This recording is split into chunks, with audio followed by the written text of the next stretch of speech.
What's happening with you and Ryan Gosling? What's happening with you and Ryan Gosling today? So much. He's in everything. What's happening with you and Ryan I Gosling? love him. I watched the Fall Guy trailer 17 times in a row.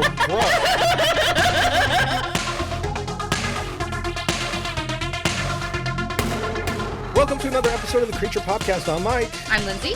And today we have to punt again. We were going to do Hasu, Japanese for house, 1977. It's been on the list the whole last time.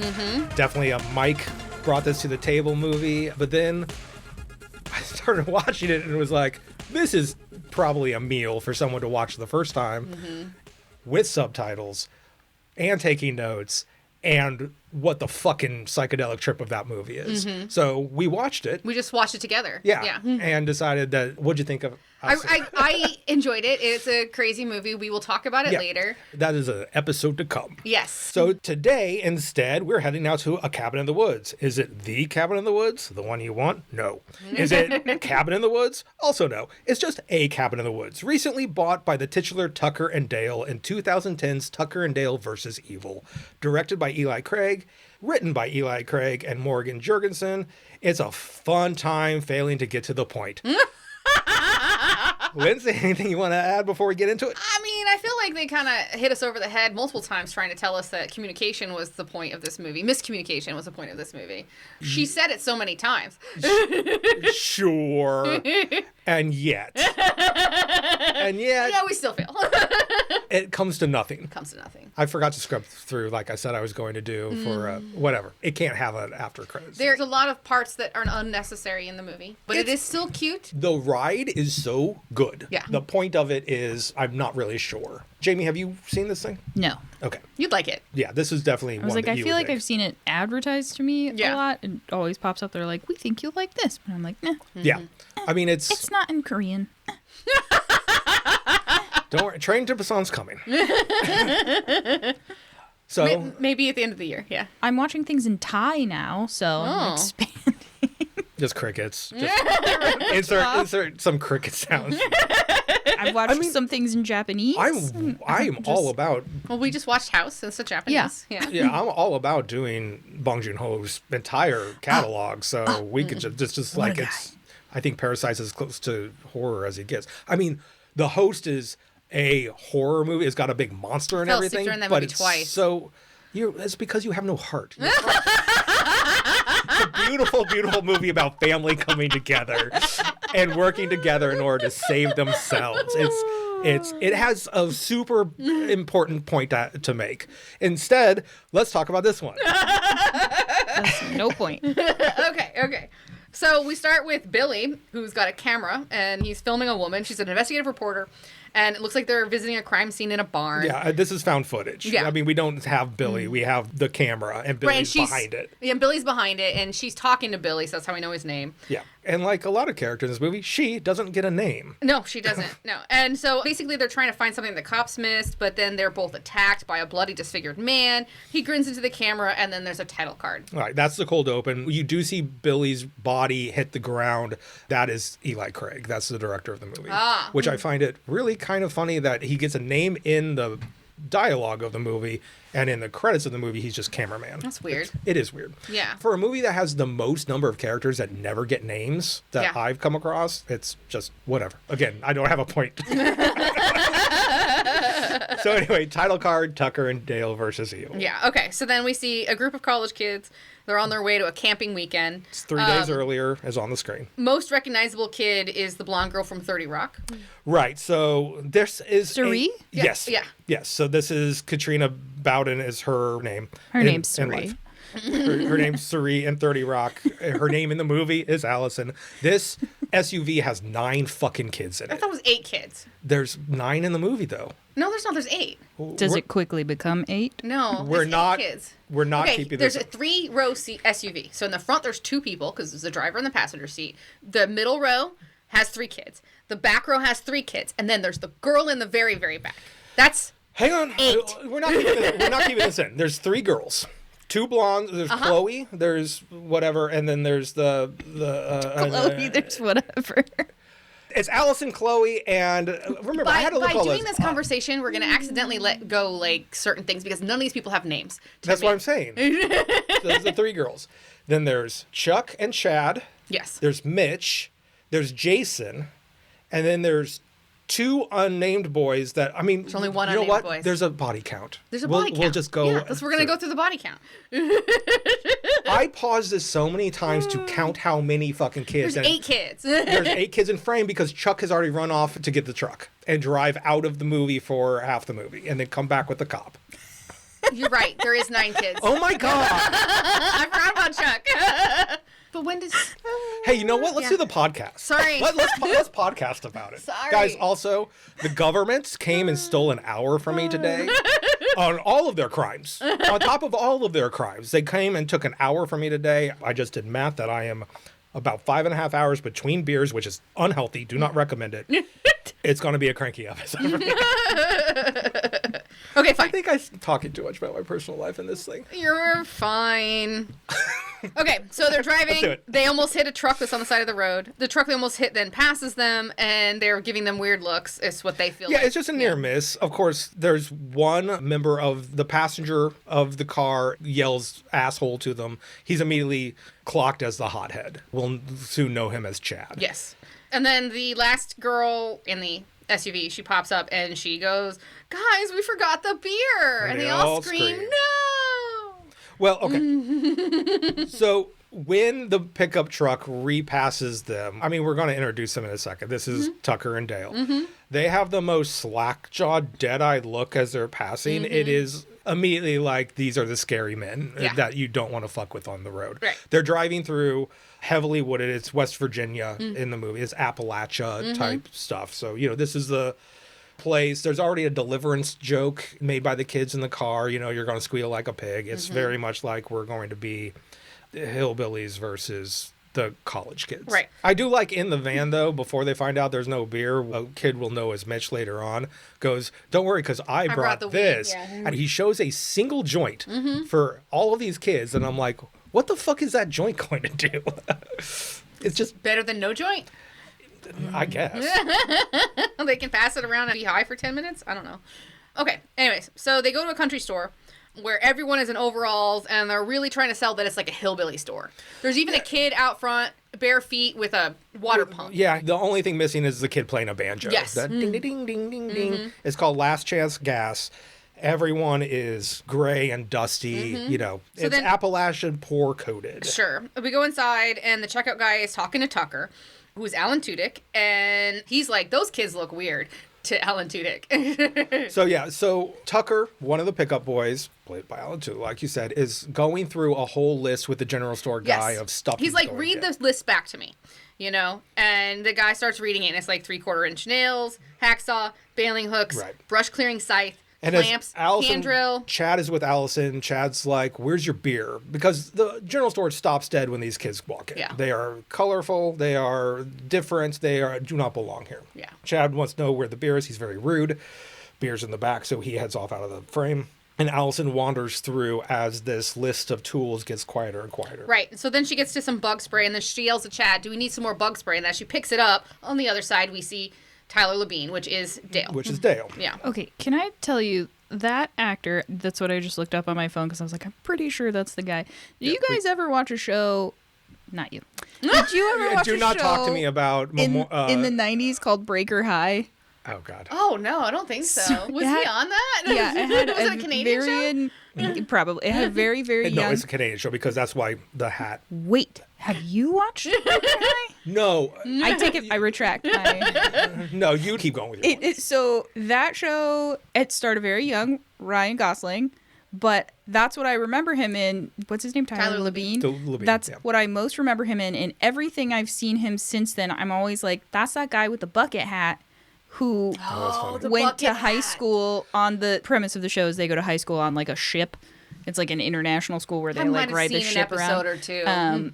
They go to high school on a boat. On a boat. I mean, it's just that's like what's Zack called. The most that's what- Canadian ass shit It's I've called ever heard. Breaker High. But that's what they did in Zack and Cody, right? They went to school Yeah. on a boat. Yeah. Yeah, later In in the- Disney. the- yeah. It's crazy that The Sweet Life on Deck. Yeah, is what it's sorry, called. Sweet Life but on anyway, Deck, yeah. Tyler Labine in a bucket hat, forever. He played like the goofball We will weirdo talk in that show. This movie hinges on Alan Tudyk and Tyler Labine being the amazing people that they are, the amazing comedic presences that they are. We're going to be talking about the whole time because obviously it's their movie, and the only way this works is these two guys. Yeah.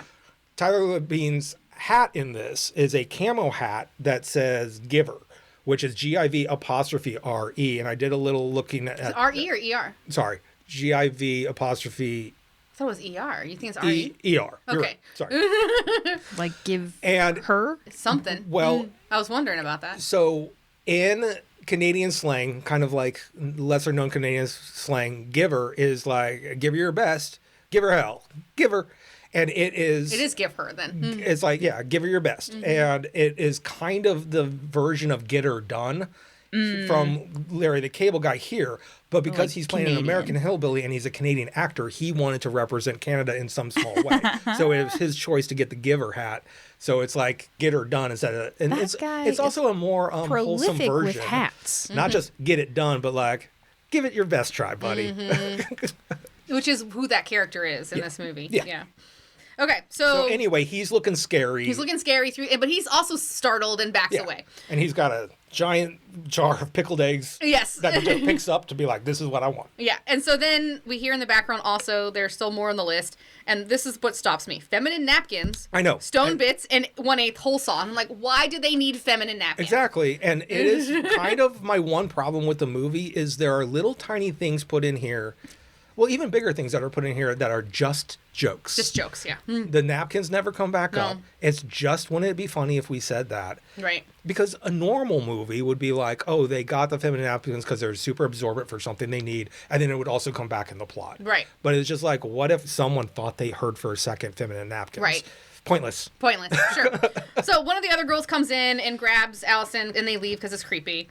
Tucker and Dale are now outside, loading all their stuff up in the car. Tucker's trying to tell Dale to go talk to the girl because he obviously likes her. Yeah, so we have immediately hard cut to these two, not the teens anymore. Now we're with these good old boys. Of course, the stuff they're loading up is all scary. It's is. chainsaws. It's, The giant scythe. And he will, Dale has a giant scythe in his hand. And Dale is just chowing down Pickled eggs. lamenting that he can't get close to these girls. Right, he doesn't know how to talk to girls. His life coach, Tucker, is like, this is why you're always down on yourself. Go tell them that you got a vacation home, and they'll probably impress them because that's what they're going to. They're going to their vacation. And he's... I imagine his vacation home is some sort of shanty. It is. Well, Just wait. We're gonna talk. This is the cabin. Who am I to question? He owns property. Well done. Well, that's exactly what it is. Tucker is so prideful of getting, affording he used this all thing. his savings and bought this Yeah, place, every dime on it. And Dale really underscores it here with the line, girls like her grew up with vacation homes, and guys like me were fixing their toilets. Yeah. He But doesn't Tucker believe does who he convince is. him to go over there. Yes, he tells them to go over there and smile and laugh. Yeah. And so... Because that shows confidence. Yeah, exactly. So Dale he walks over there holding the giant scythe. Yep. So he got that big arch over his head. Yep. And he's talking to the girls, and he asks the girls if they're going camping. And And then then he starts to giggle nervously. No. Maniacal. I mean, anybody would be scared of Yeah, this. and then Chad is like, okay, everybody get in the car, and they drive off. So Chad is our alpha male, even though he's a little dude with a powder collar. blue popped collar polo. He's very preppy 80s. Yeah, he's kid. got that white collar. belt and those. Yeah. Oh, God, it was the washed out- early 2000s. early- Yeah. It's Yeah. 2010 I guess is when it came out. 2010, but yeah, God, yeah, the white belt. You can see it, like with the polo just like tucked in around the belt, so it Called a makes. French tuck, Michael. Once again, fuck me. Came in so hot with that. This is how this holiday is. Called a French tuck. You stupid son of a bitch. It's okay. You don't have to know. It's already gone out of vogue. Yeah, it's already gone. Anyway, I should hope so, because Chad has it. He does his performative kung fu, get the fuck away from my women thing. They all pile in the car and drive off. And then Dale turns around and is like, I told you I can't win with these women. They hate my face. Yes. And It's like, I don't think it's about your face, buddy. You have a fucking weapon and you just start laughing at her. so they are back on the road, Yes. Tucker and Dale. They're driving down the road and they're drinking beer. And a cop Road beers. cop sirens go off. Yeah, so the cops go off. We do see a little bit of our first Jangers is in the car, their Right, dog. the dog. Yes, that's right. And he's a very Don't cute worry. dog. Jangers is He great. lives- Yeah. great. His real name's Weezer. He's a American bulldog, and he's a good boy. He's a got good boy. one dead eye and one like pale blue eye. Mm-hmm. He's a good boy. Yeah. Okay, so the sirens go off. Tucker pulls over. He drops his beer in his lap. There's a lot of silliness I didn't bother to write down. There's some fun gay panic stuff in Yeah. this where it looks like he's giving him a blowjob instead of trying to get his beer. Right. Again, it's so Well, half-hearted. he got his shirt stuck on his fly, and then it rips open. rips yeah. open, Yeah. and it's so half. And then somehow he takes his shirt off at some point. It's hard cuts and suddenly he doesn't have a shirt. Yeah. That's what I'm saying. It's like they wanted to do a gay panic joke and then thought better of it. Yeah. And then again, like even that's kind of pointless. We're like, oh, I guess we don't want to do this joke after Yeah. all. Which I prefer. Sure. But still, They it's just still like, did then it. why do any of this? So the cop asks where they're headed, and they say they're going to their vacation home up by Morris Lake. Right. And they're going to go fix it up and do some fishing. And the cop tells them that there is nothing up there but pain and suffering on a scale you can't even imagine. So this cop turns out to be our kind of reverse Harbinger. Yes. Where normally it's the old hillbilly going, don't go Right. up to Blood Lake. It's got a death curse Yes. on it. I mean, like, if you think about the whole interaction with Dale and the kids with the scythe, he was their harbinger telling, You said that earlier, and he doesn't really say, the don't. Harbinger You're says right. don't. I know. I guess that's true. He doesn't say don't. Yeah, he's actually scaring them into it. But I appreciate your point that there is obviously two movies happening There here. are two Where if movies you happening stayed here. with the teens, it would be a slasher movie. If you stay with these boys, you have something new, which You're is right. It was what which we're is doing. a Yeah. better journey. So he tells them to fix their taillight and lets them off with a warning. Yeah. And so then they get new beers and they head to their cabin. Yep. And then I didn't notice this earlier, but they're pulling a wood chipper. No, you didn't notice it earlier because it didn't fucking exist earlier. When they pull up into their land, they are now towing a wood chipper. They've always had the canoe on top of the Right. truck, but now they have a wood chipper. So they stop somewhere in between the cop Yeah. to pick up their wood chipper because we need it for one of need my it for- favorite yeah. moments in the movie. Okay, so they get to the cabin and they think it's awesome. It's a mansion to them. It's all boarded up and trashed, full So- of bones Yeah, and so- newspaper clippings. Yes. So, okay. Now I'm going to go over the whole thing. Go so ahead. when they pull in, it is full of. There's not full of. There's a couple rusted out old trucks on there, which We learn later. Dale immediately goes, "Are those ours?" Yeah. Like I can't did express how Tyler Labine being able to embody a golden retriever in human form in this movie is so necessary Precisely and his perfect. character in Breaker High. He's Never, just everybody's hooking up around him, but nobody's ever hooking up with him because he's like a little goofball. I think he gets somebody eventually, but like, it's so stuck with me that I was like, look how nice this guy is, so lovable. And I was like, and he wore that bucket hat. I had to really think about if Ryan Gosling was in. I was like, I'm pretty sure he was in there, but he was forgettable, forgettable in Breaker High. well, and I loved a show called The Reaper where he played a Oh, character yeah. named Sock, who was like the comedy relief character, and he had a harder edge in that. So he's like very charismatic in his goofy way. In this, he is like a puppy. He is always expecting the best of everything. So when he sees two busted up pieces of junk on the land, it's like, are those ours? And then the cabin itself is the Evil Dead cabin. Yeah. At first, when they pull up, it's kind of like it's been through a storm. And then throughout the movie, when you see it, it is basically designed to look exactly like the cabin in Evil Dead. Right. So inside, however, looks more like it's like the vacation home of the Sawyer family from Texas Chainsaw. Yeah. There are bone mobiles. There are weird things hanging. There's newspaper clippings. And there's a whole wall of newspaper clippings about the Memorial Day Massacre. Right. Except for the boys are only interested in the 2-for-1 hot dog ad. Right. No expiration date on that Chili coupon. dog, sorry. Yeah. Chili 2 dog. for 1. They're not. Yes. They call him. He must have been a news hound. You must be a, yes. Whoever lived here before. Yes. And and the bones is he was an archaeologist. He's an archaeologist, yes. He must have been an archaeologist and a news hound. Okay, so Tucker then leans on the support beam in the middle post and it falls. And Dale basically jumps on him to keep it from hitting him. And we see this board that flies down that's got a bunch of nails in it. So he basically almost got hurt. And he's like, we should fix that. Yeah, you should fix that. We should fix that booby trap. Now we're at the campsite of the college kids. They've got little tents and they've got their fire and they're roasting hot dogs and telling stories. And Chad is going to tell them a story about something happened right there in those very woods. Yep. And It's right on the money. Here comes the backstory. So 20 years ago 20 today, years ago. the Memorial Day Massacre. A bunch of college kids, just like them, came out to have a good time, but they didn't know there were other people in the woods. I do love this that he takes a toke of the joint and chases it with an inhaler bump. He does do that. And then exhales. So then we see from behind a guy who looks kind of like Tucker from behind. He gets into one of their cars and changes the tape out for that they were all dancing to like some country song about killing people. Right. So they were listening to Pump Up the Jams. Yeah. So I love that it's 20 years ago and the flashback goes to like sepia tone, but it's like 1990. And Pump Up the Jams is playing, yes. And then it gets changed over to a country song. Country song about killing. And then he throws the saw blade directly into the forehead of one of the kids. Yes. The kids all start running in different directions. Another country bumpkin is what the narrator calls him. Right. Stabs a machete into a girl's throat. And basically, they're all massacred. And they're all massacred by different weapons. It looks great. Yeah. I mean, the gore is good. Yeah, and only one person lives to tell the story, and the rest just disappeared. Their bodies are buried beneath us. Right, I obviously. mean, if they disappeared, how does he know their bodies are buried beneath him? Well, yeah, he's a dum-dum. Like this whole story is dumb. I'm so sick of these fucking college kids going out to the place where there was a murder on that weekend 20 years ago and being like, ha ha ha, we'll just hang out. No, stupid. You deserve to die. Well, yeah, and this is the movie dances around a reason for it and just doesn't really give us a reason for it, right? Like, it's not like Chad was expecting this. He just took the opportunity. He just took the opportunity that it happened to have an opinion about it. Yeah. So. Unless he had other plans, and then show me that movie. Yeah. Show me your plans. Your plans, Chad. Okay, so then one of the boys comes up and asks them if they want to go skinny dipping. So now Tucker and Dale are in the boat and they're night fishing. This movie also has a big problem with going from day to night in between scenes where like a lot of time should have passed, but nothing in the movie has passed. Correct. Yes. So suddenly it's night. So they're night fishing, and then we do a scene where Allison is like in the back of a truck getting changed, and Chad scares her with a hatchet. Chad, the douchebag, tells Allison to drop the act, to stop acting like she's better than everybody else. And she's like, I don't know what you're talking about. But then he tries to kiss her, and she doesn't want it. But he doesn't want to stop, and he like tells her, that he doesn't want to stop. Who cares? And she tells him that we'll talk about it later, and she leaves. Right. There's a little in between here. We'll talk about it later. Punch him in the head.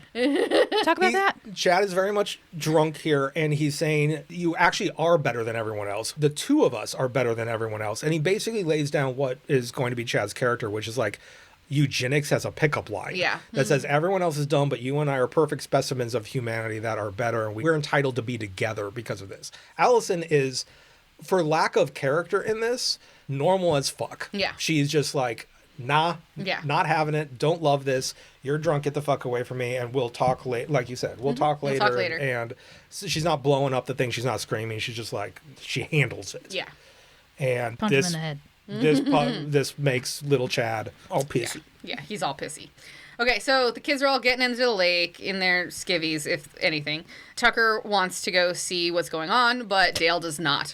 Yeah, so Tucker and Dale are in a little canoe. They're like in a canoe. Yeah, like a canoe. Or a rowboat, yeah. Fishing. We'll later learn that Dale doesn't love doing this at all. And off to the side, they can see all these teens in their underwear. And Tucker's immediately like, let's look at that. Yeah. And I love that Dale's just like, no, I don't think they want us to look. And they start paddling opposite directions of the boat. He does. And he's like, God damn it, Dale, just let me get over there. He's just like, no, I just don't think so. And then they're both stopped by Allison in her underwear up on a She's on a really high rock, and she's slowly backing her, like climbing down the rock to get into the water.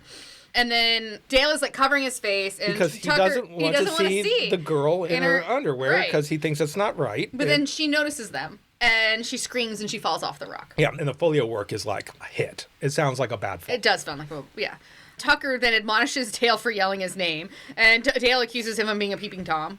But they notice then that Allison hasn't come up yet, and so they paddle over there to go save her and get her in the boat. But the other kids are noticing that they're picking Allison up all in the water. We now cut basically to the other kid's perspective, and they're dragging a girl in her underwear onto a boat, and one of them goes, "We got your friend." Yep. Yep. Which, on the one hand, is what they say, but it doesn't sound so scary that me as a teenager would go screaming running in the other direction. But all the kids, that's what they do. They do. They all scream and they yell, "Oh, they got Allison!" and they start running. Tucker Dale's like, "Why are they running away?" Yes. as they go running. So they all run back to the campsite and tell Chad that hillbillies captured Allison. So he grabs his hatchet and he runs into the wood. Yeah, drunken Chad has been throwing a hatchet on his own by the campfire, and now he's got a mission. Yeah. So it's morning now, and Allison wakes up dressed in flannel with a bandage on her head, and a dog is staring at her. Yeah. One-eyed jangers. Yeah. So then Dale comes in carrying a tray, and Allison gets all scared, and Dale's like, oh no, you don't like pancakes, and I'll go make you something else, and he backs up out of the room. This is the best example, I think, of Dale being a puppy. He walks in, and she's screaming because he's a big, burly dude, and she's in his not in cabin. her clothes, and she doesn't know where she is. And the scream is happening, and he looks around, and he goes, oh, it must be the pancakes. You hate pancakes. It was so stupid of me to make you pancakes. And he goes back in the other room, because he can't figure out what other problem she could be having right now. So now we're back in the woods, and the kids are all trying to find Allison. One of the guys thinks that Tucker Dale was eating Allison's face off. Yeah. In the dark, like, they're making up stories. Yeah. Basically, like, well, it was dark, but it seemed like they were eating her. Yeah. And I'm just like, just Straight fucking to cannibalism. idiots. Yes. Like you say, it's communication. It is. Communication. The girls think that they should go to the police, but Chad says that they don't need the police. They can handle it on their own. Chad, what? Oh, don't worry. Chad is the biggest problem At this in the point, world. you think that someone is eating your friend's face, pulled her out of the water, kidnapped her, and potentially can't. And he's like, "We don't need the cops. No. I can take care of this." Yeah, exactly. That is his whole place in this world. Chuck, the driver, decides that he'll go back to town and get the police. It's his right. truck, and he's the only one who's allowed to drive it. It's his dad's truck, and he's been worried this whole last time that I'm the only one who could drive it. So he's basically using an excuse to, which if you I were, would 100% do the same thing to get myself out of there. And then I would not come back with the cop if I didn't have to. Jesus Okay. Christ. What the fuck, Liz? Because there are killers in the woods. Never send You're Lindsay. leaving all your friends out there? Because there's killers in the woods. Now we know. Boy, you Specifically. are going to be the death of me one of these days. Lindsay's gonna be like, "Don't worry, I'll go get help and come back." I'm gonna be like, "Nah, you stay here." Yeah, you have just sold, if there's ever an emergency, you're the one not allowed to leave. But I will get the help. You just said you wouldn't come No, back. I wouldn't come back. I had to Oh, send you'd the cops. You just send the cops. That's fine. There's no need for you. I to mean, be still there. kind of fuck you. My take was a little different than that, which was there's 9 of you, so why don't you send like 2 people off in the I know. truck instead of just should one have, at a yeah. time? Anyway, Okay. we're learning so much about each other. Okay, so one of the boys has found Tucker in Dale's cabin, and he gets the other kids to come over there. They weren't really far. They were like 10 feet away. Right. And they're hiding behind one of the rusted out trucks. Yeah. Dale has made Allison a new breakfast of eggs and bacon. And little flowers. And delivers it with wilted flowers. Yeah. She asks him what she's doing there. And Dale tells her what happened, and she asks where her friends are, and he says they ran off. And she's like, they just left me? And he's like, yeah, some people aren't good in a crisis. Again, he's so kind. He's like, yeah, don't be mad at them. Some folks just ain't good in a crisis, which is just so like, I'm covering for everyone. Yeah. And so we brought you home in a hope that they would come get you in the morning. Right. So she asks if there's anything to do around here. And so he asks her if she likes board games. Because there is a stack of board games in this cabin, one of which is his favorite game. He also introduces Jangers to her. He's like, he looks mean, but he's just a big old marshmallow. Yeah. So it really is him in dog form. Send this my But- sibling. Exactly. Outside, the kids are playing rock, paper, scissors to see who's going to go knock on the door. And it's 4 of 7. I love that. Oh. They come in, it's like, no, you've lost 4 of 7. Off camera, they've been doing this for a minute. Yeah. Tucker is outside with a chainsaw, beginning the cleaning up of his property, and he starts to saw down a tree stump, but there's a bee colony inside. Yeah, there's a big old beehive. So the boy who lost rock, paper, scissors has begun to advance toward the cabin to knock on the door. He's obviously scared.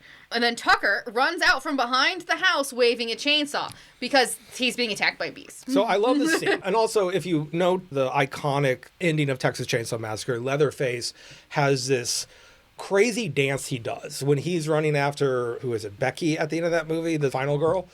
She jumps in a truck and gets away, and he does this beautiful, wild, swingy dance with the chainsaw that you see the silhouette of all over the place. Essentially, Alan Tudyk is doing this also, but he's wildly flailing around, and you can see the little CGI bees all over him. And he happens to be running after this character, Mitch is his name. I love this scene so much. Right, he basically is accidentally running behind Mitch, and then he accidentally runs past him. And the boy gets weirded out It because is so... he just realizes that he's not being chased. So but it goes into slow motion. Yeah. And as they're running, they make eye contact. Tucker passes him, and Mitch looks over. They make eye contact in slow motion. They're both confused at each other. They're just like, who are you? And it's like, oh, you're not chasing me. And then it smash cuts out of slow-mo because Mitch basically impales himself on a fallen tree. Runs full in through a pike, a fallen tree, as Tucker keeps running. Yeah. And the camera turns around. There's horror movie lighting behind Mitch. He's pale as blood goes out of him. A single bee comes and lands on his nose as he dies, and it flies off. It's cute. Beautiful. So, obviously, also, Tucker did not know this kid died. Yeah, he kept running, so Yeah. he didn't know what would happen behind him. No. In the cabin, Dale and Allison are playing trivia, and Dale is very good at trivia. Yeah. He says he remembers everything he ever read. Yeah. So he's got a special brain. He's dumb as a stump, but he remembers everything. And they have this little conversation about don't let schooling get in the way of your education type of thing. That Mark Right. Twain quote. It's like there's different types of intelligence. Right. And she also tells him that she thinks that a lot of the world's problems are from a lack of communication. Exactly. Tucker then comes into the cabin, covered in welts from bee stings. Yeah. He's It looks mad terrible. that Dale didn't help him with the chores around the house.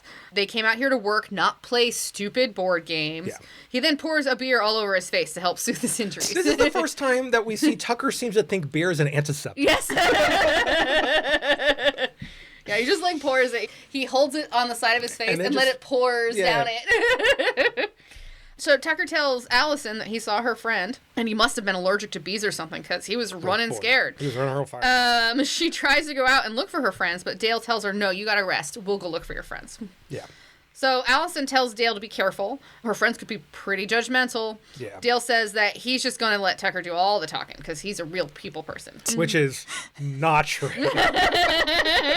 I'll let my stupid friend here do all the talking. So then outside, the friends have found the body of the kid who impaled himself. Yeah. Mitch. They think that Tucker and Dale killed him and left the body there as a warning. As a message, yeah. I mean, okay, I'll admit that one would seem suspicious. Yeah, but who would impale themselves on a stick, right? Well, yeah. I mean, that's right. Yeah, that's like Boy. that one. If I found someone impaled like in someone's yard or something, I'd be like, did they kill them? There is a lot of, like, this is Final Destination shit happening with this. It is. So, It is very Final Destination Yeah. shit, yeah. Okay, so one of the girls is trying to call the cops, but her phone won't work, and Chad angrily grabs it from her, tells her it doesn't work out here, and breaks smashes it. Yeah. Good old school flip phone. Yep. Chad again says that they don't need to leave, that this is a survival of the fittest. Yeah. And then throws a hatchet at a tree. And the path of the hatchet was so close to one of the friends. Right. He's like, you have issues. Right. This guy is clearly like, this is an opportunity he's been waiting Yeah. for. So he's waiting becoming for it. unhinged. And so then somebody's coming and they scatter. So Dale is telling Tucker how he beat the crap out of Allison at trivia, and the Sorry. kids who are listening think he means actually beat the crap out of her. Right. He makes a comment about going back and finishing her off or whatever, and now they think he's going to kill her. Dale then goes to grab It's that. kind of grasping at straws it a is. little bit. But Dale then goes and grabs the hatchet out of the tree, and Tucker starts yelling, college kids! College kids! Louder and louder. yeah. The whole movie is putting these kids in a state of panic so that they will. I will not allow you to defend these kids. These kids are fucking dum-dums who decided to listen to Chad, of all that's people. true. So, fuck these kids. If you're in a situation where you have an alpha and your alpha's an idiot, Ooh, gross. I love their Alpha. fraternity is Omega Betas, which is I find very funny. that is so funny. I don't didn't know if realize alpha that. and beta were terms in 2010 about like a beta cook. Yes, is like, of course they okay. were. So if you're read any werewolf novel in the So- last 30 years, I did what? read any werewolf novel in the last 30 years. I haven't. I hate that you're making me think about that. Have I read a? Okay, that makes. I mean, it makes sense to alpha. It's so funny because like I actually read sorry, segue. I read another story that's supposed to be like more humorous, and they in this world werewolves were not supposed to have alpha. That's really dumb. Well, I think scientifically they And said that the whole alpha thing Yeah, is exactly. a false. They came out and idea. But They're like, "That's not because true." in this world, because of all these stupid romance novels, these men, these bad werewolves, got it in their head that they needed to be this kind of man, and they made don't like wanna this I don't- crazy cult. I don't want to talk about this right now because I think that's happening in reality, where all of the people in power are looking at like dumbass movies about shit and then making them happen. Yeah, that's probably what's going on. I hate it. They're like, I guess Skynet has to take us over in 2029, which is when that movie starts. And the Which version? Because that date changes all the time. The first one. I just said I didn't want to get into this, and then I got into it. This is my fault. This is my fault. Back to the movie. My favorite Ryan Gosling line in the Barbie movie. What's happening with you and Ryan Gosling? What's happening with you and Ryan Gosling today? So much. He's in everything. My favorite Ryan Gosling line in the Barbie movie is where he's like, honestly, I kind of lost interest in patriarchy once I found out it wasn't about horses. Yes, I loved that. That was so good. Okay, so I love that fucking movie. my favorite part of the Barbie movie is when Michael Cera is getting smuggled out, and he's like, as soon as they figure out how to build that wall vertically, we're in trouble. As soon as they can get him to notch us up, he's like, Or sorry, yeah, it's horizontal. Yeah. Whatever it was. Whatever it was. I was. all his clothes fit me, and I'm like, all Ryan Gosling's clothes do not fit you. I wasn't going to watch that movie, and then it was just on. I'm like, I'll see what the hype's about. And I got to that point, good. and Lizzie watched me laugh for 35 seconds straight. And she was just like, I love that you. We have to get out of here. Yes, his character was also amazing. He's like, you know what? I'm not cut out for patriarchy. Let's go. Have you listened to Dead Man's Bones? Oh yeah, It's you Ryan need to do Gosling's that. band. Yeah. Oh, He had a okay. little. I think you'll Good love Halloween it. music. Okay. And they always have a kids choir that sings with them in the background whenever they go someplace. They did one album. Always have a kids choir. It's him and his brother-in-law. He was in between things, and he was just like, he loves a haunted mansion in Disney. He's like enamored with cartoony horror, which God, see what's happening with you and Ryan I Gosling. love him. I watched the Fall Guy trailer 17 times in a row. I do like that one too. It's like your brain needs sugar. I'm a little mad that movie sucked. Yeah. Should have been better. He did good work on those abs for that movie.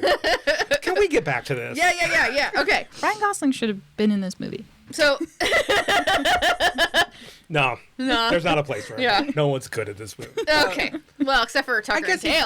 I guess he could have been Tucker. No. No. They should have been reunited from Breaker High. I'm telling you. Okay. Okay, God. Dale goes and grabs the hatchet out of the tree that was there from when Chad Right. threw it. They decided to leave the kids a note by carving the log with Also goofy. the hatchet. We got nothing to leave a note on, so they carve into a log, we got your friend. We got your you are your friend. You're So as Tucker and Dale leave, the kids come up behind them and look at the log, and they take it as a threat. Of course. basically. yeah. Again. Well, I guess. that seems reasonable. I mean, at least what kind of weirdos would spend the time carving that into a Yeah, log? I mean, that would be, like, very strange. It's- yeah. I agree, yeah. So, back at the cabin, Tucker is mulching, and So Dale is we digging cut a to hole. Tucker throwing stuff into the wood chipper. Yes. Dale is on the other side of the cabin. Digging a hole. Digging a He's hole. digging a trench for the outdoor outhouse. or An whatever. outhouse, yeah.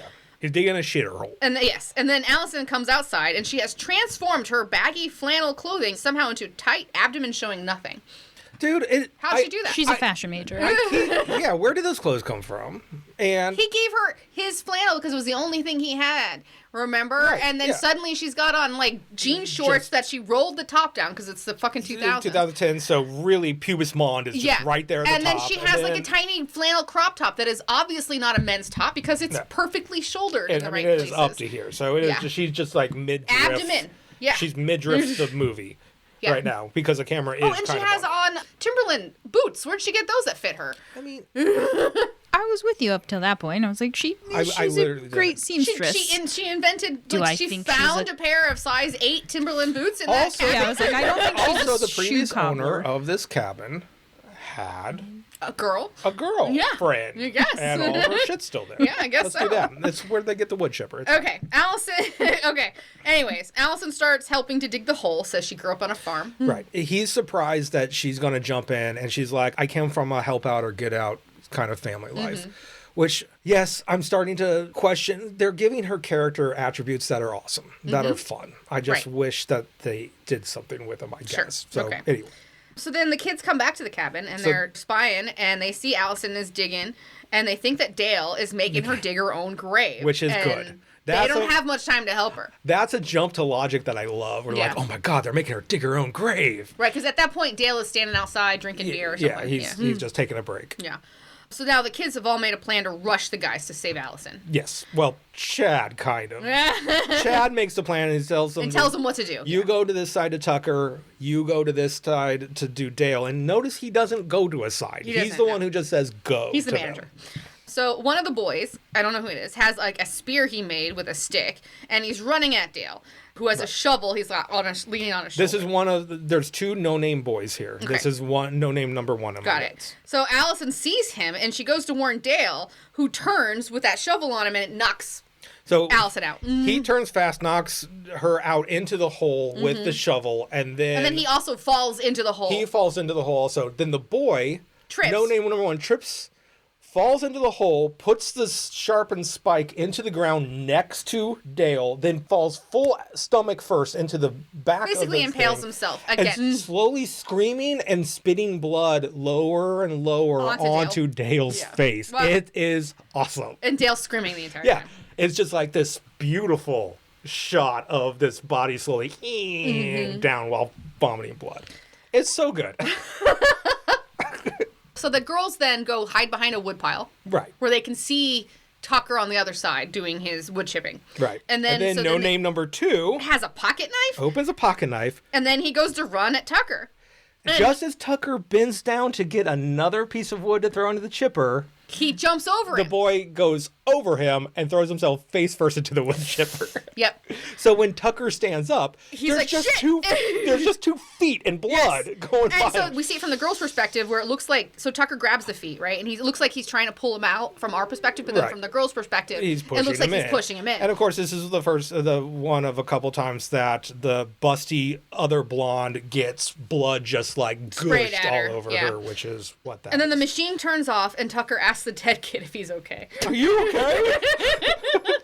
Because now he's traumatized. This is insane to watch. So Dale carries an unconscious Allison back into the cabin, and then Tucker comes in, all covered with blood. He tells Dale what happened. Then he notices the blood that's on Dale, and Dale has to tell Tucker what happened and why Allison's knocked out. And then Tucker, he's like, I know what this is. It's a suicide pact. The kids are coming out here and killing themselves all over the woods, to which Dale says, oh my God, that makes so much sense. And then Tucker's like, we got to hide all the sharp objects. So now they just think that the woods are filled with suicidal children. Yes, they do. So they go, do we call the cops? Yes. And Tucker explains to Dale that the police aren't going to believe them. Yeah, this looks bad. Yeah, it does. Back at the campsite, the 4 remaining kids are upset and crying and covered in blood. Right. So a little pause here. There's 4 remaining kids. We already decided there was 9 because there's Allison, there's Chuck gone. I forgot that Chuck was gone. That's when I was doing my counting. Sorry, technically there's 5 remaining kids because Chuck is still not. Chuck is still. Yeah. So I had 4 remaining kids, and that's how I got to 8. Gotcha. So Chad is sitting there sharpening the hatchet. Yeah. Chad he's feeling himself now. He's in a battle that he really loves. My notes say I don't know how to even explain the craziness that's coming out of fucking Chad's mouth.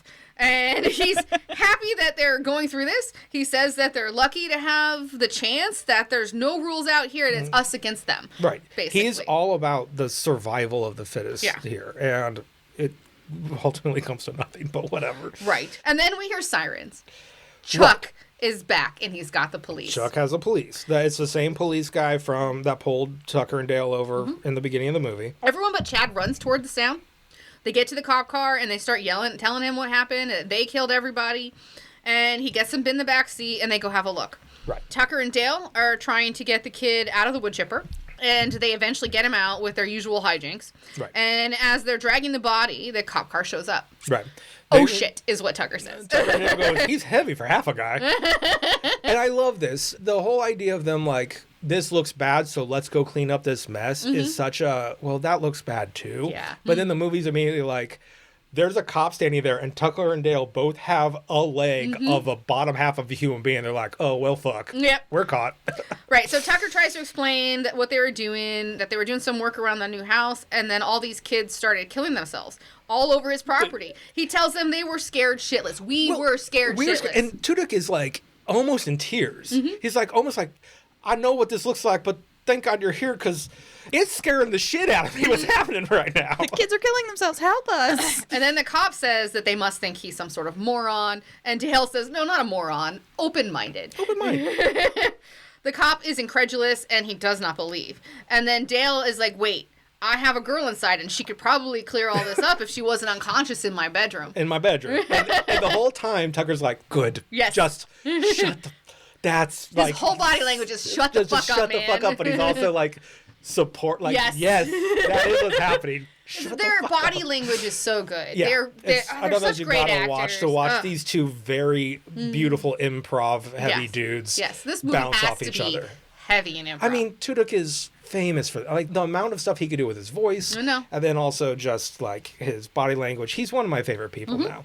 If you ever watch Resident Alien, he's not quite equal time himself and also buried under alien makeup. Right. And he's just able to do like... he's wonderful. He's just able to sell like, I am not from this planet so well. It's just sad that the story in that show devolved Convoluted, into way crazy. too convoluted. Yeah, it was a really good first season, and then just watch the first season and don't care about the mystery. Yeah. Oh, and also like watch Ellen Tudyk dance the beginning of Peacemaker. I love that.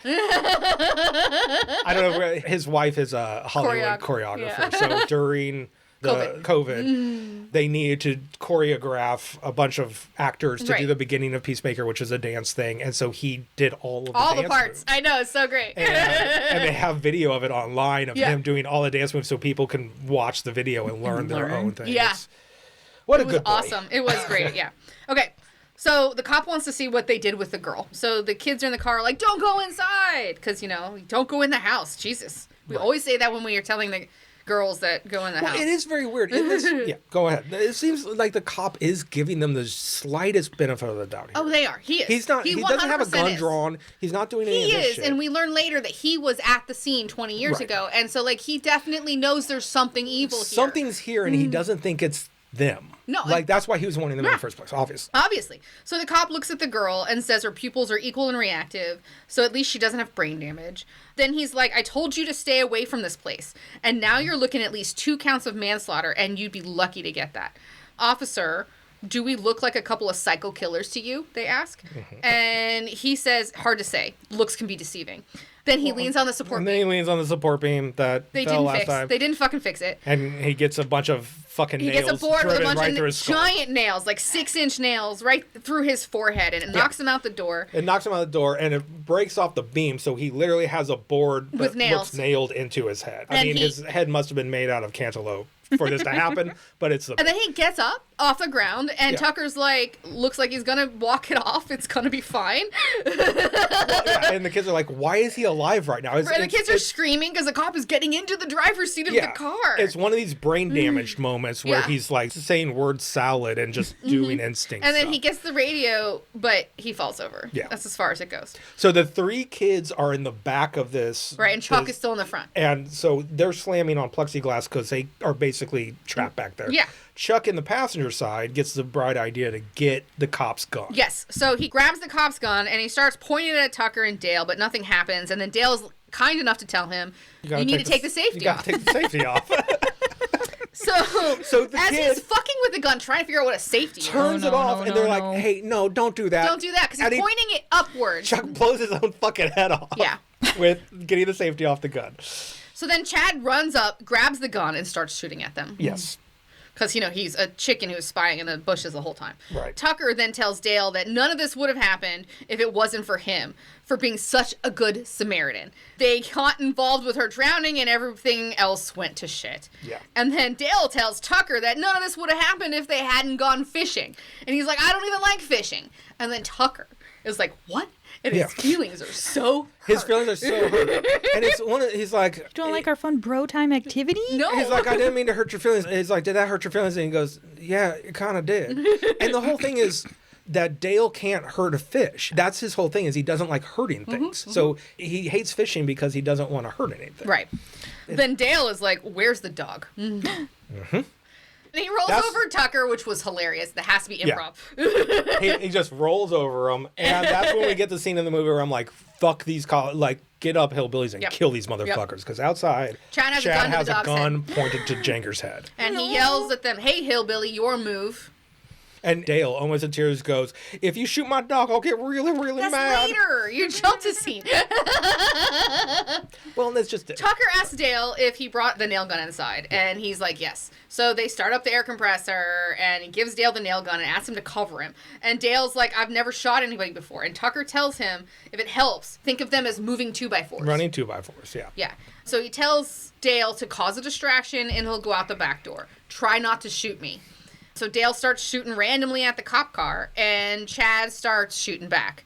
Chad's like, if you shoot at us again, your dog is dead. And this is where Dale says, if you kill my dog, I'll swell and get really, really mad. Right. Tucker then sneaks up and frees the dog, but the kids notice him. Tucker's like, it's a beautiful day for a run, isn't it? And then he takes off running, and they You told me you cut out most of these Oh my God, boy, I you took did out not. so many. I took Boy, out you did so not. many. Tucker then trips and falls into a mud hole to hide himself with like a log and some leaves. He's trying to throw leaves on his camouflage. Yeah, but then Chad but, finds him and yeah. says hi, and then knocks him out. Black screen. So we wake up, and they have strung Tucker upside down from a tree. And Tucker's like, what's the matter with you he's like, kids? what the hell's wrong with you kids? And then he tries to bribe them to, like, I'll go get you some beers. I got 10 to 12 cold ones. 10 to 12. 10 to 12, yes. But then Chad chops something off of Tucker. It actually looks like he cuts into his forearm, but it turns out to be something else. Yeah, back at the cabin, Allison wakes up and sees all the blood on Dale and asks what happened to him. And he starts to cry and says that it was so awful. She calms him down, and he tells her that they're out there right now trying to kill his best friend and his dog. And she's like, doesn't believe her friends are like that. And he's like, at first, I thought they were trying to kill you. And then they started killing themselves. And then they started to kill us. And now they're trying to go after my dog. Right. And she's just like incredulous, like this could even happen. So then there's a knock on the door. And Dale freaks out and hides. And we hear Chad yell, die, hillbilly. Allison is like, all of this has to be a misunderstanding. So I'm going to go talk to them. So she goes outside.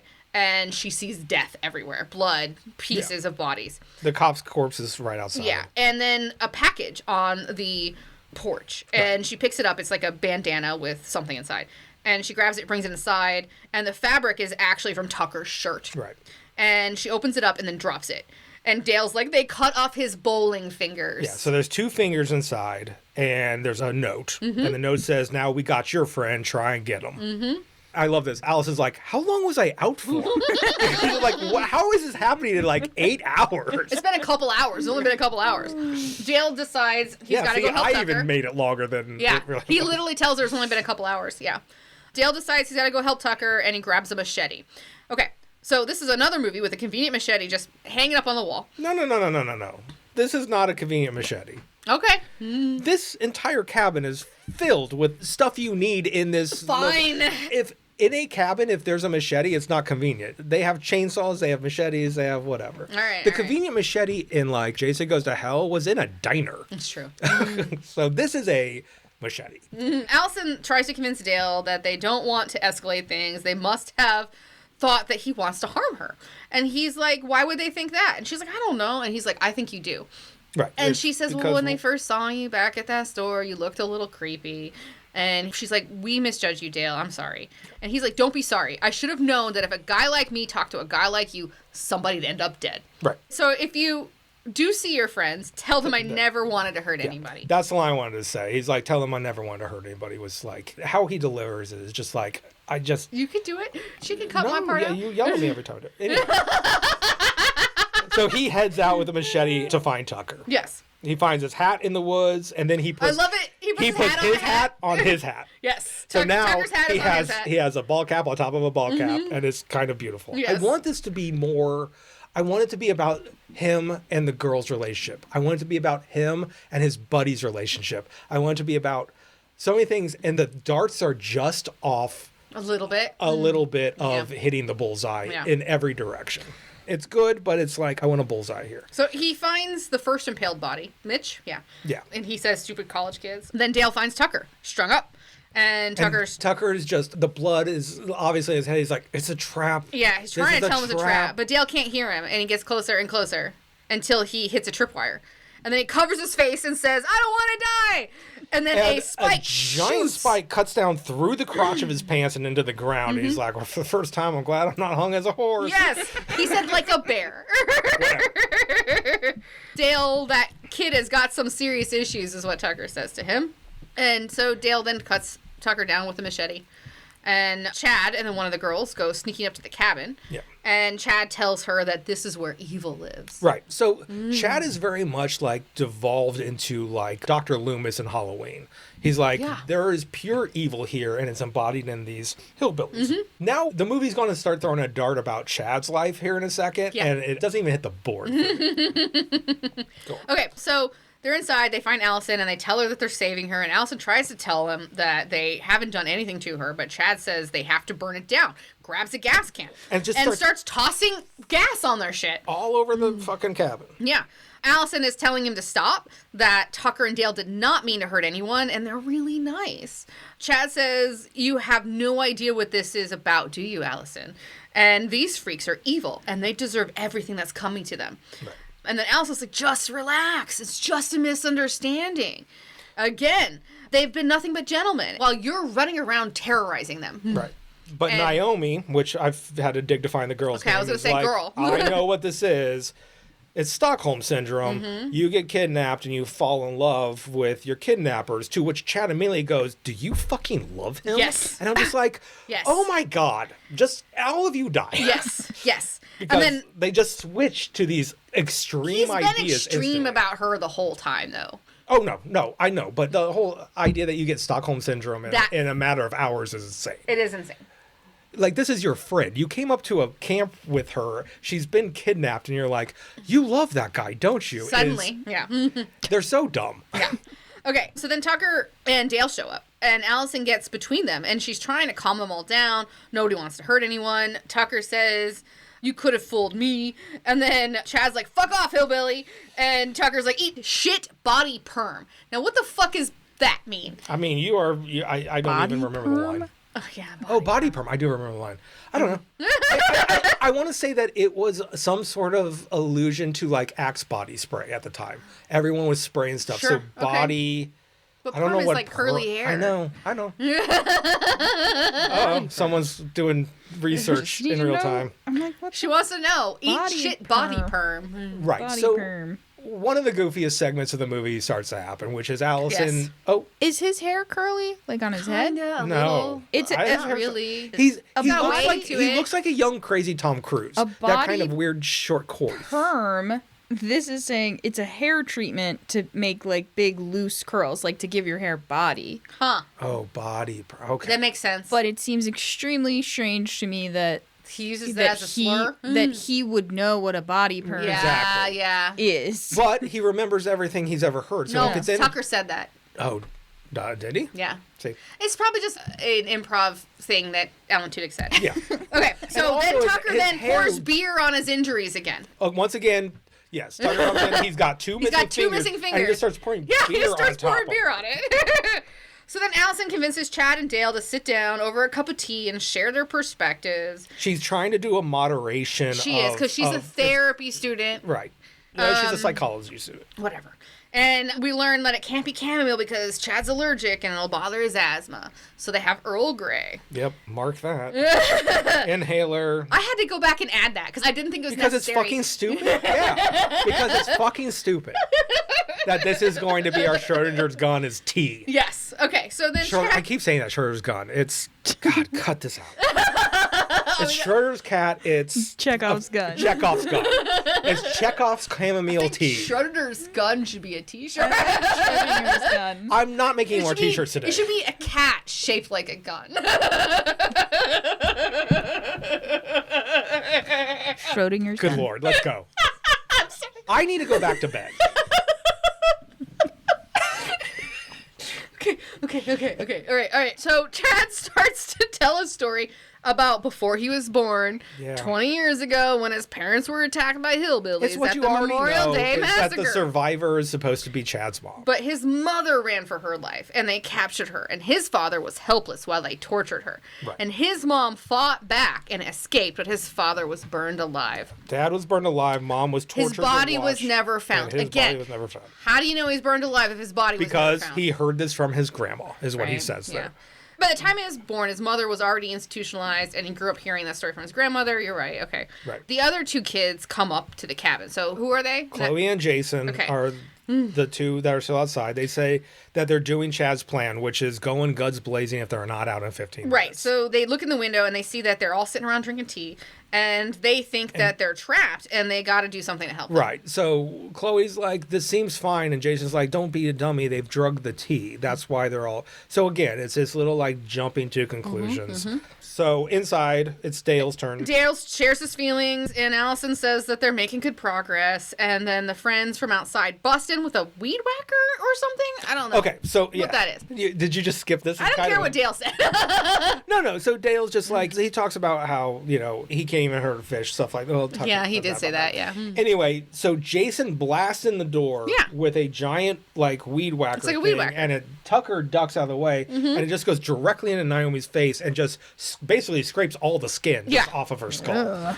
Right. It also looks cool. And then basically, hurts her really badly. Chad then upends the table and goes after Dale with a hatchet. Yeah. He backhands Dale Allison didn't do anything. in the process. He literally backhands her, and then Tucker punches him.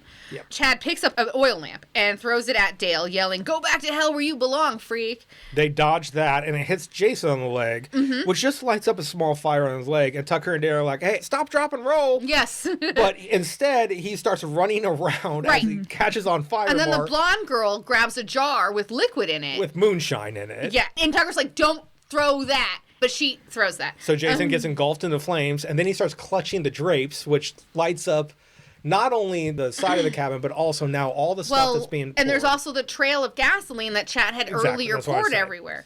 And it So the heads whole across cabin's the going room. up. The blonde, she just fucking sits down and has this fucking cigarette. Well, she's in shock now. Yeah. Tucker and Dale grab Allison and run. And by the way, the cigarette thing is kind of a running joke. She's always trying to light a cigarette, and she can't. And now she There's sits fire. down. There's fire everywhere, so she can finally light her cigarette and die in this cabin. That's true. Chad goes to run out too, but the girl that got attacked with the weed whacker is not girl. dead. And she grabs his foot. The cabin blows up. Yeah, she goes, help me, and the cabin blows up. It's a big explosion. It's a pulled back shot from outside. We can clearly see that it's Allie, Tucker, and Dale have survived this blast. Everyone else Gone. Gone.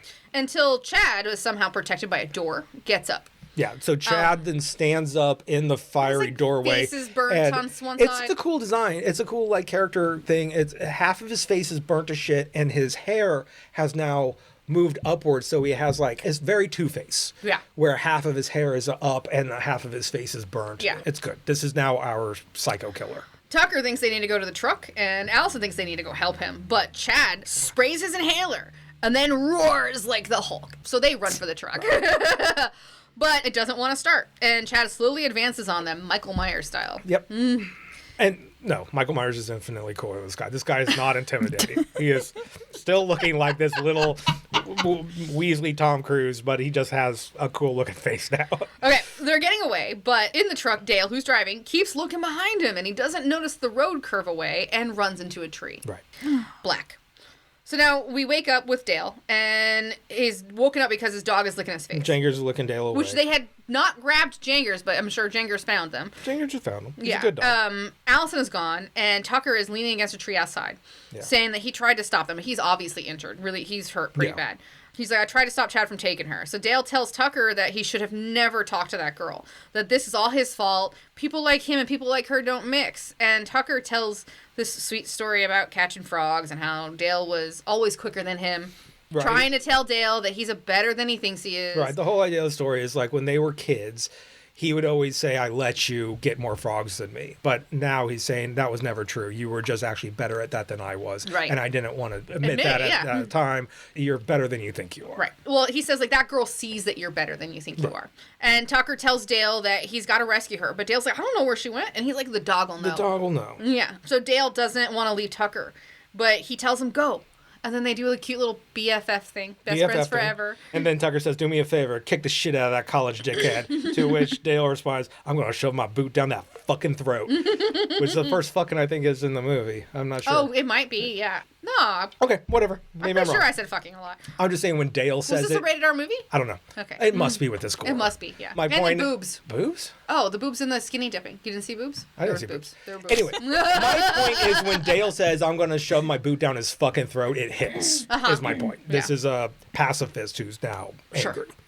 Okay, so Dale and the dog go find the girl. They end up at this old lumber mill. Yeah. Inside, we see Chad, who's half burnt, has tied Allison to a log. It is a cartoon. Yes, and It to a is saw literally conveyor, just like a cartoon. I said that too. It is literally tied to a log that is going to be fed into a giant saw blade. It's awesome. If anybody's seen any old cartoons Yeah. where they tie girls to tracks or whatever. I literally love it. When I saw it, I'm like, oh man, we need to tie more people to logs that go into giant saw blades. We've lost that. Oh, what is it? Is it Hanna-Barbera that did that a lot? Yeah. Rocky and Bullwinkle. That's Hanna-Barbera. Dudley. No, I don't know. Was it maybe. Hanna-Barbera? Okay. So he says that she's gone hillbilly, but he's willing to forgive her. But she's going to have to beg. Oh, don't worry, it gets worse. It gets worse. This is where I start hating this movie. Let yourself get chopped in half. He then tries to force kiss her. And he tells her that was not a nice apology kiss. They're making up, and she has to be more passionate than that. And then he licks her face. Chop him in half. Chop him in half. At this point, Dale bashes in. Well, not in the same place they are. He's in the sawmill. He bashes on the side and he weapons up. He weapons up. And he's like, you want a killer hillbilly? I'll show you a killer hillbilly. And I wish the movie had the courage of its convictions to show you that. Yeah. Because he's absolutely not. No, he's not. So he has some cool shit. He's got some, like, the spikes to keep himself on, like, trees climbing. They're tree climbing spikes. Yeah. He's got a big-ass chainsaw. Mm-hmm. He's got, like, a welding mask. He puts a welding mask on. And he's got gloves and other... Yeah, he's geared up. So he comes into the room where Allison is, and the chainsaw's not on yet. He's all geared up, and she starts screaming because he looks scary. She takes off his mask, and she's like, it's just me, it's me. And he starts to untie her. No, he just starts untying. Yeah. He starts untying it, and it's so frustrating because he's like, rabbit goes through the hole and whatever, because the blade is on, right? No. Then Chad turns on the power and gets on the intercom. Tells Dale that he thinks he's going to win, but he's wrong. You shouldn't have betrayed me, Allison. Then he starts the conveyor. Right, okay. So now Dale is trying to hurry up and untie the knot, but it's not working. And he's literally around all the sharp. You could just cut this fucking rope. So he grabs his chainsaw and manages to cut one. He walked in with a chainsaw. No, that's what I'm saying. Yeah. He starts the chainsaw, and he starts gets one piece of the rope. Do you know how fast a chainsaw can cut a piece of fucking rope? But apparently this rope is like real super strong. Yeah.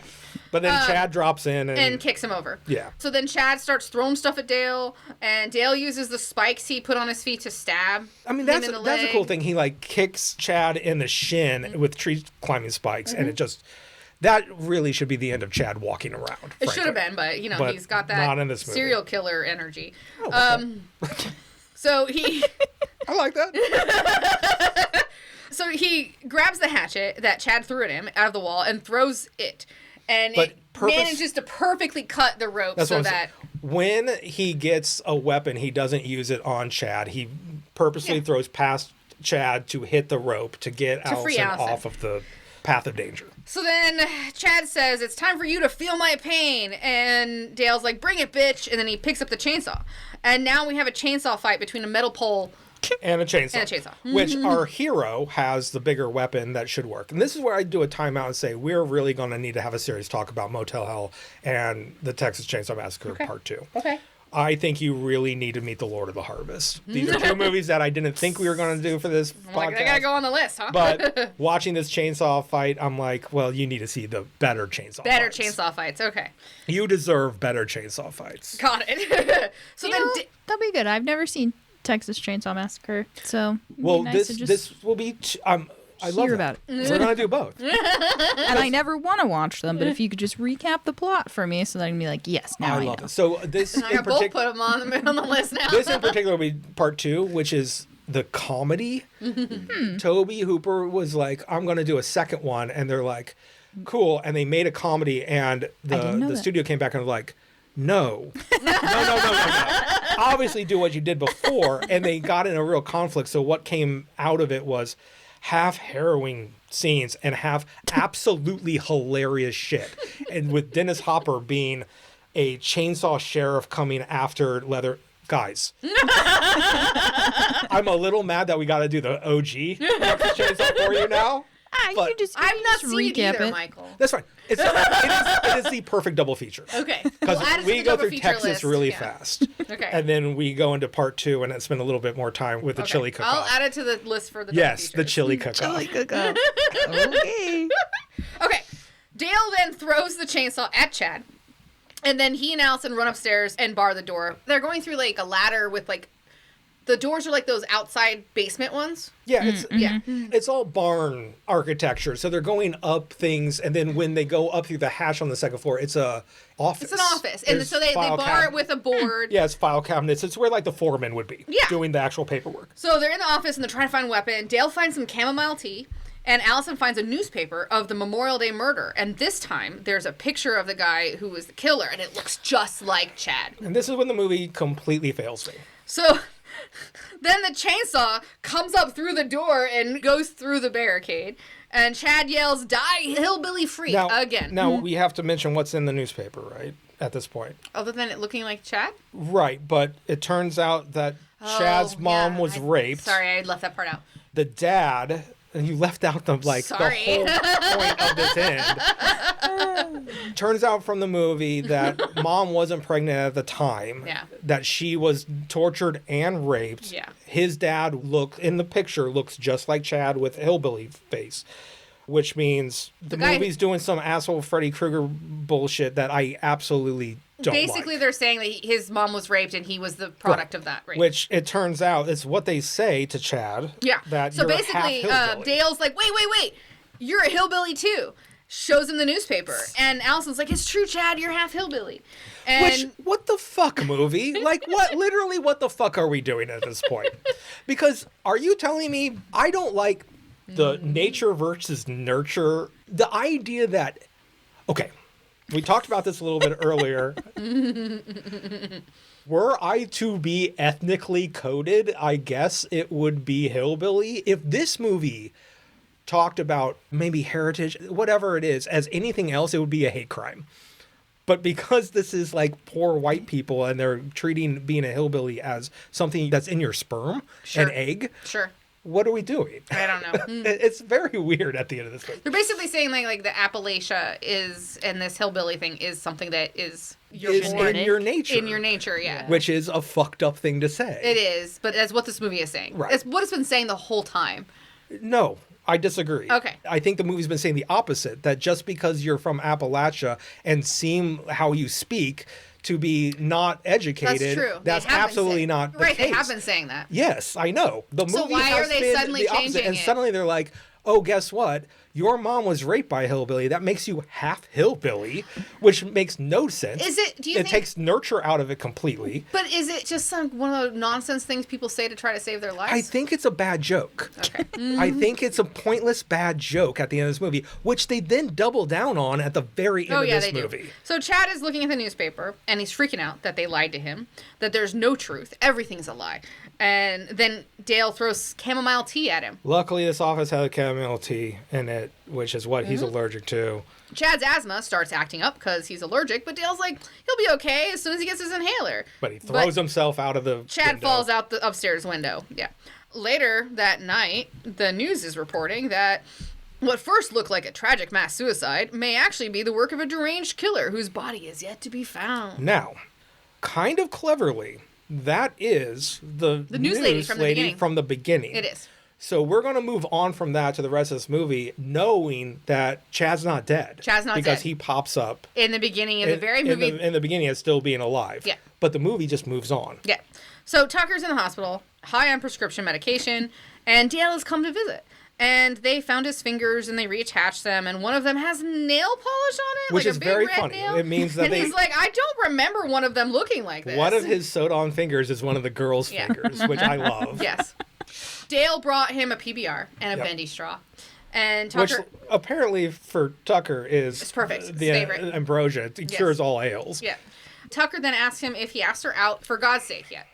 And Been a little busy. Yeah, well, and then Dale's like, well, we're going bowling. He does this little trick where he's like, no, man. He acts like he didn't, but then they're going bowling. So then they're bowling, and we with cut a to friend, a bowling alley. They're bowling with this friend named BJ, and Tucker tells BJ that life is short, and he should just go after what he wants. So and Dale is now giving the advice that Tucker gave him to this fellow hillbilly BJ to go and ask the girl out that he wants. And Dale tells him, just be yourself. Yep. So Dale then gets out a present that he got for Allison, And it turns out to be a pink helmet because she kept getting knocked out. Which is also such an insult. It's just such a weird, it's like, yeah, the one thing you did in this movie is knock yourself out a bunch, so here's a helmet. Yeah. And so then she kisses him. And then in the background, we see BJ has knocked a girl unconscious. Punched and a is girl dragging her unconscious and is dragging her away. Caveman style. Caveman style. And they look over and like, should we help? And they go, nah. And then start kiss. kissing. Yeah. What the fuck? That's the end of the movie. That's the end of the fucking movie. So, quote unquote hillbillies are inherently evil. I guess. Except for Tucker and Dale, which are hillbillies and they have nuance. I guess. Okay. Landing not sticked for Yes. me. Because there's this thing, whatever. It's like I've already been complaining about. It's like it can't be a nature versus nurture problem here at the end of this movie that has none of that. Yeah. I don't know. So the movie was cute. The ending didn't stick. They could have just left There's it. 100 things they could could have just done. left it with a news report or anything else. They could have just been like, hey, it turns out don't judge a book by its cover. But then they very much explicitly say, you're fucked up because you're half hillbilly. And also, this one is 100% judge this book by its cover. Yeah. So you're right. It didn't stick as landing. It doesn't mean that the movie's not about miscommunication. No, it doesn't mean that at all, other than the movie's bad at communicating its ideas. Or it's great at it. Or it's great. It's like I said, the most fun you'll have getting to a muddled conclusion. At the end of the day, Alan Tudyk is amazing in this movie, and Tyler Labine is great. amazing in this movie. The kills are fun as shit. The kills are fun. It is a fun movie. I love two people screaming their Don't heads want a off. serious movie and you want to just have a nice comedy horror, this is a good movie to watch. And that is ultimately what I think the failure at the end. It's the feminine napkin thing. It's like, wouldn't it be funny if? Yes. And yeah, they went a little too far. And to me, it makes any point that they're trying to have.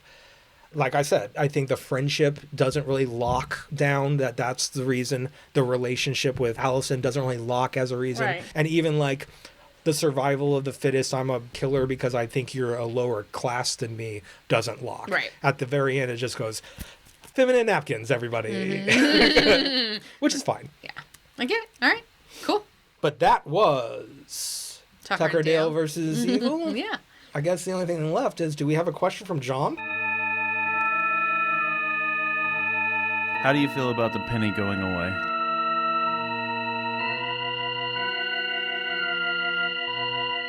Fine.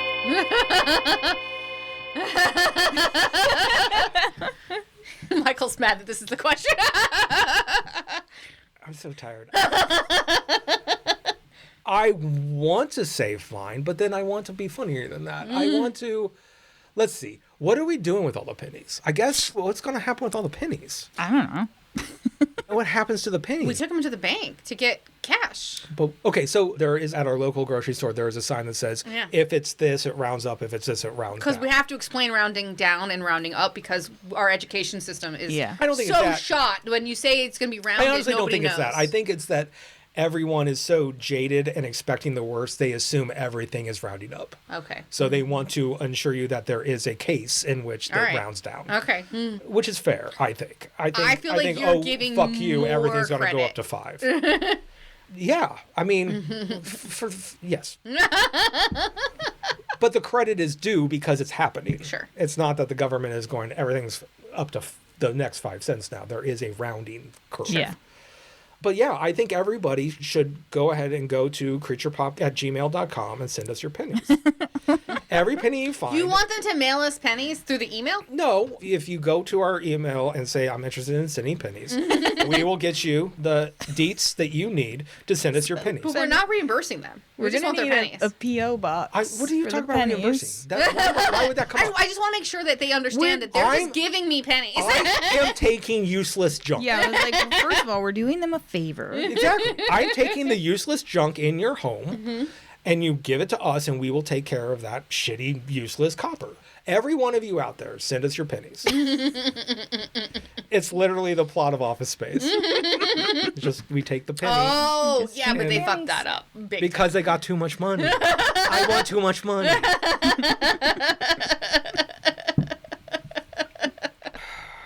Oh, you're so sad with me.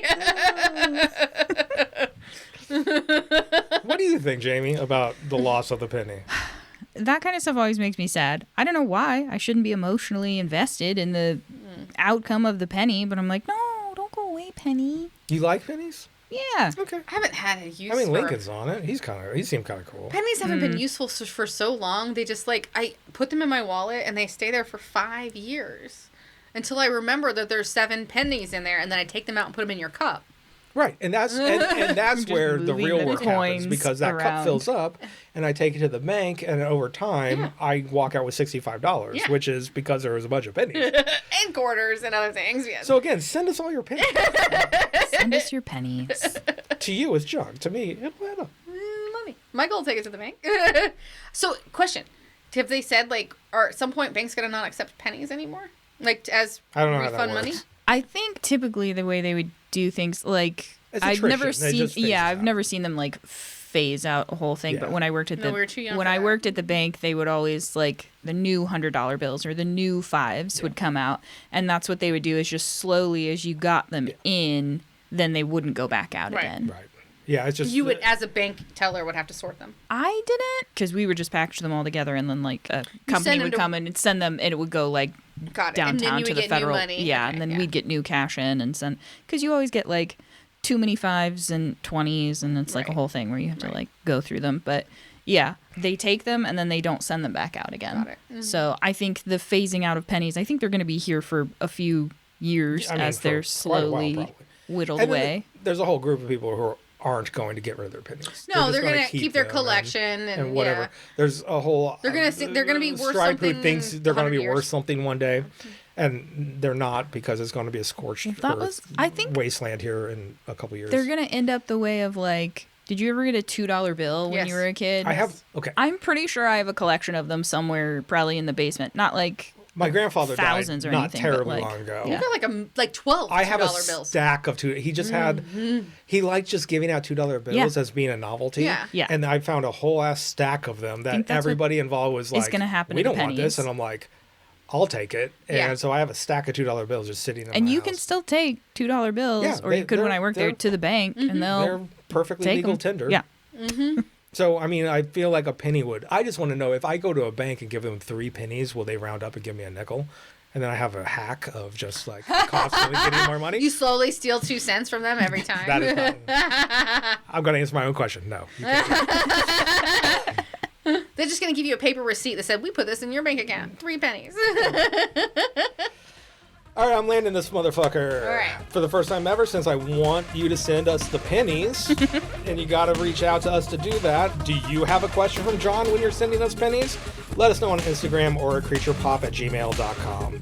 You have just heard a doozy of an episode of the Creature Popcast. I want to thank our producer, Jamie. She hates your face at cherrystreetstudios.com or cherry_street_studios on Instagram. Thank you to Kevin MacLeod for our music. All of our art is made by Lindsay and myself. You get all of our episodes, our merch, and suicides in packs of 10 and 12 at creaturepop.com. Until next time, walk it off, John. Walk it off.